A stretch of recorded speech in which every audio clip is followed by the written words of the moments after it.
नमस्कार. घरातील सगळेच लोक फिरायला जात होते, परंतु त्यांच्या श्वानाला घेऊन जात नव्हते. तेव्हा रागवलेल्या श्वानाने काय शक्कल लढवली आणि भयानक असं काय घडलं ते पुढे तुम्ही व्हिडिओमध्ये पहा. त्याआधी चॅनलवरती तुम्ही नवीन असाल तर आपला आरजी मराठी न्यूज चॅनल जरूर सबस्क्राईब करून घ्या. आजकाल बरेच लोक घरात पाळीव प्राणी पाळत असतात. त्यामध्ये कुत्रा, मांजर हे सर्वांच्याच आवडीचे असतात. सोशल मीडियावर त्या प्राण्यांच्या टॅलेंटचे व्हिडिओ तुम्ही पाहिले असतीलच. असाच एक श्वान आहे जो घरातील सगळ्यांचा लाडका आहे.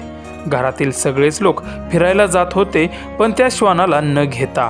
मग रागवलेल्या श्वानाने काय केलं ते तुम्ही पुढे व्हिडिओमध्ये पहा. तुला जायचे फिरायला, गाडीत जायचे, मॅचला नाही न्यायचे. आपण दोघं जावा, आपण दोघं जावा. मॅचला अजिबात जायचं नाही. आपण दोघं जावा, मोठ्या पाण्यात जावा. तुला नाही देणार. आम्ही जाणार आहे. आपण दोघं भूर जावा, लांब जाऊ भूर.